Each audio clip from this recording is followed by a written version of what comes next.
દોસ્તો આજની તારીખે મણકાના જે કમરના ઓપરેશન થાય છે એ ખૂબ જ સક્સેસફુલ છે અને લોકોની લાઈફસ્ટાઈલ એવી થઈ ગઈ, ટ્રાવેલિંગ બહુ વધારે રહેતું હોય છે અને એ બધાના કારણે ઓપરેશન ખૂબ જ વધી રહ્યા છે.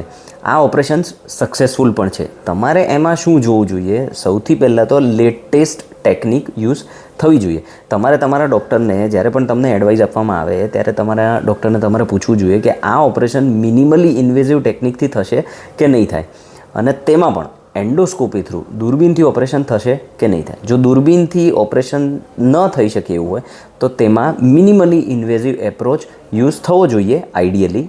એના થ્રુ ઓપરેશન થઈ શકે એમ છે કે નહીં? કારણ કે મિનિમલી ઇન્વેઝિવ જે સ્પાઇન સર્જરી છે તેમાં બ્લડ લોસ ખૂબ જ ઓછો થાય છે. 10-15 ml જેટલો જ બ્લડ લોસ થાય છે. જો ઓપન સર્જરી કરવામાં આવે 400-500 ml જેટલો બ્લડ લોસ થતો હોય છે અને એના કારણે દર્દીને બીજા દિવસે વીકનેસ બી વધારે રહેતી હોય, રિકવરી પણ બહુ જ સ્લોલી આવે અને બીજી બધી તકલીફો, ઇન્ફેક્શનની એ બધી વધારે થઈ શકે છે. આ બધી જ શક્યતાઓ મિનિમલી ઇન્વેઝિવ સ્પાઇન સર્જરીથી ઓછી કરી શકાય છે. અને બીજી સૌથી મોટી વસ્તુ કે આ ઓપરેશન કરવામાં આવે છે એમાં મિડ લાઇન, બેઝિકલી જે વચ્ચેનો જે ભાગ હોય છે સ્પાઇનનો, તેને કાઢવામાં નથી આવતો અને તેના કારણે સ્ટેબિલિટી ખૂબ જ સારી રહે છે. તમે 6 થી 8 કલાકમાં ચાલવાનું પણ શરૂ કરી શકો છો અને તેથી જ તમારે તમારા ડૉક્ટરને એ પૂછવું જોઈએ કે આ MIS મિનિમલી ઇન્વેઝિવ સ્પાઇન સર્જરી થશે કે નહીં થાય. ધન્યવાદ.